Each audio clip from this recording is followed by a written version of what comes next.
नमस्कार मित्रों, ये है अकरकरा। अकरकरा का नाम आप सेक्सुअल डिसऑर्डर में बहुत सुनते होंगे।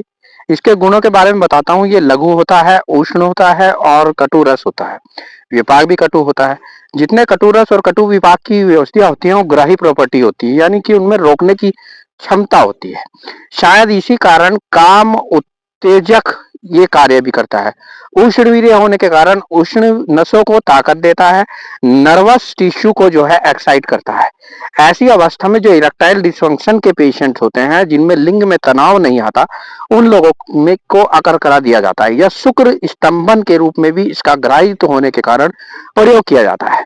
शुक्र स्तंभन में प्रयोग करने के कारण प्रीमेच्योर इजैकुलेशन, जिसका वीर्य स्खलित हो जाता है, सेक्स के दौरान जल्द ही वीर्यपात हो जाता है, तो ऐसे पेशेंट्स में अकर करा को बहुत ज्यादा यूज किया जाता है। ये ज्यादातर सीरिया और अरेबियन कंट्रीज में मिलता है, वहां का नेटिव है। भारतवर्ष में रेयर ही पाया जाता है, लेकिन इसकी मात्रा तब भी यूजेबल पार्ट के तौर पर जरूर भारत में भी मिलती है।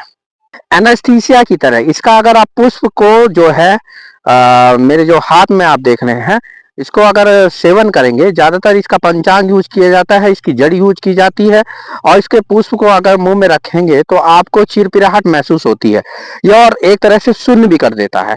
तो ऐसे अवस्था में जो कटुरस होने के कारण इसको जो है आप पायरिया में, ब्लीडिंग में, और जब गम्स होते हैं आपके दंत मसूड़ों में, कि आप माउथ अल्सर पर जहां पेन होता है, एनेस्थीसिया के रूप में इसको अगर चबा लें, इसके पुष्प को या इसकी जड़ को, तो एनेस्थीसिया के रूप में वो पोर्शन शून्य कर देता है चिरपिराहट के बाद।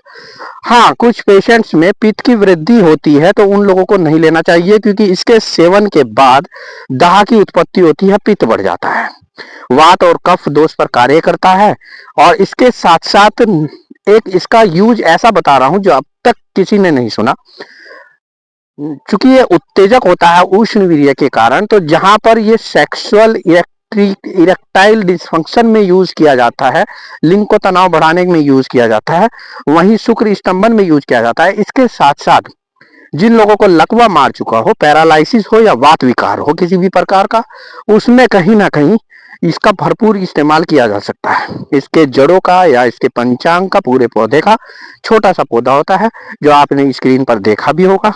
इसका इस्तेमाल कर सकते हैं लेप लगाकर, किसी भी वातशामक औषधि या वातशामक तेल के साथ इसके पौधे का या जड़ का अवले बना लीजिए, चटनी बना के मिक्स करके उसका लेप अगर करेंगे, तो निश्चित तौर पर आपको पैरालाइसिस हुआ, फेशियल पैरालाइसिस हुआ, ऐसे रोग जो वात विकार के होते हैं, नसों के होते हैं, जिनमें जैसे सर्वाइकल हो गया और लंबर स्पॉन्डिलोसिस हो गया, जहां नसें इन्वॉल्व रहती हैं, नर्व इन्वॉल्व रहती हैं, उन पर अकरकरा का बहुत अच्छा इस्तेमाल किया जा सकता है और आप इसका लाभ प्राप्त कर सकते हैं। मैं इसके बारे में बहुत अच्छी वीडियो जानकारी आपको प्रेषित कर रहा हूं, और निश्चित तौर पर यह एक उत्तम प्लांट है और निश्चित तौर पर आपके क्षेत्र में भी पाया जाता है। व्रण रोपक भी होता है, तो जिन लोगों को कहीं अल्सर हो, खेत वगैरह में काम कर रहे हो, कहीं जख्म हो गया हो, चोट लग गई हो, तो ऐसे अवस्था में इसका पंचांग लीजिए, तुरंत इसकी चटनी टाइप की बना लीजिए और उसको लेप लगा लीजिए। निश्चित रूप पर वहां पे अल्सर भी आपका हील हो जाएगा। तो ऐसे में जुड़े रहिए, आयुर्वेद को जानने की कोशिश कीजिए। आपके निकट प्रकृति की बहुत सारी देन उपलब्ध है। ऐसी अवस्था में आप इसका सेवन कर सकते हैं। जुड़े रहिए वैद्य साकेत कुमार से। Thank you.